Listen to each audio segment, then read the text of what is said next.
എന്താ 0.9 എന്ന് പറയാൻ കാരണം എന്താ? 0.9 വലിയ ഒരാൾ ഇതിലുണ്ട്. 0.95, 0.99, 0.999 ഇഷ്ടംപോലെ കോടിക്കണക്കില് അൺകൗണ്ടബിൾ മെനി നമ്പേഴ്സ് ഉണ്ട്.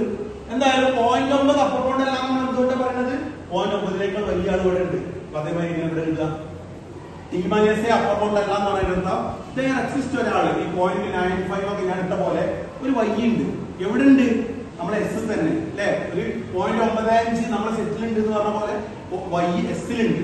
സച്ച് ദാറ്റ് y ആരെക്കാൾ അപ്പർ ബൗണ്ട് അല്ല എന്ന് പറയുന്നത് അല്ലേ. y greater than T/A.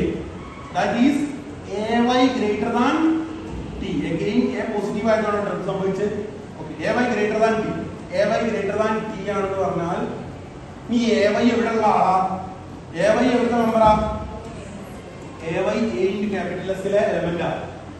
A into capital S ലെ ഒരു എലമെന്റ് കിട്ടി T-നേക്കാൾ മുകളിൽ. അപ്പോൾ T ക്ക് പിന്നെ എന്താ പറ്റില്ല? T ക്ക് എന്ത് യോഗ്യത ഇല്ല? അപ്പർ ബൗണ്ട് ആവുക എന്ന യോഗ്യത പോയി T-ക്ക്. T അപ്പർ ബൗണ്ട് ആവണമെങ്കിൽ എല്ലാരെക്കാളും മുകളിലാവണ്ടേ T അപ്പർ ബൗണ്ട് ആവണമെങ്കിൽ T എല്ലാരെക്കാളും മുകളിലാവണം. പക്ഷെ നമുക്കറിയാം T-നേക്കാൾ മുകളിൽ ഒരാളെ കിട്ടി. T-നേക്കാൾ മുകളിൽ ഒരാളെ കിട്ടി AS. അവിടെ T എന്തല്ല? Therefore T is not an upper bound of AS. അപ്പൊ നമുക്ക് കിട്ടി എന്തൊക്കെയാ നമുക്ക് കിട്ടിയത്? ഇപ്പോ ഞാൻ ഒന്ന് ചെറുതാക്കാം. അങ്ങനെയാണെങ്കിൽ എന്താ നമുക്ക് കിട്ടി? A ഇൻടു സൂപ്പർസ് അപ്പർ ബൗണ്ട് ആണെന്ന് കിട്ടി. A ഇൻടു സൂപ്പർസ് അപ്പർ ബൗണ്ട് ആണ് AS ന്റെ കിട്ടി. ഓൾസോ അതിന്റെ താഴെയുള്ള ഒരാളും എന്തല്ല? അപ്പർ ബൗണ്ട് അല്ല എന്ന് കിട്ടി. A ഇൻടു സൂപ്പർസ് അപ്പർ ബൗണ്ട് ആണ്, എന്നാൽ അതിന്റെ താഴെ ഉള്ളവരൊന്നും അപ്പർ ബൗണ്ട് അല്ല. അതുകൊണ്ട് ഇയാളാണ് ഏറ്റവും ചെറുത്. ഇയാളാണ് ഏറ്റവും ചെറുത്. കാരണം എന്താ?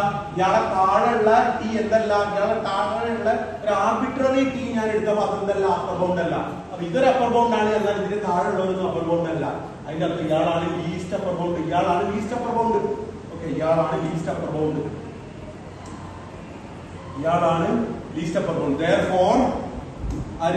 Therefore A into super is the least. ഇതാണ് പറയാം. ഒറ്റൊന്നേ ഉള്ളൂ.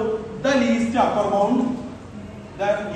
upper bound of A to S. Therefore A into super is equal to the LUB of S. namanda least upper bound of S namma supremum of S le supremum of S. So A into super is equal to supremum of S. തിരിച്ചെഴുതിയാൽ supremum of S is equal to A into super le. ഇതുപോലെ നിങ്ങൾ രണ്ടാമത്തെ പാർട്ടിയെ negative ആവുന്ന case നിങ്ങൾ ആലോചിച്ച് ചെയ്യണം.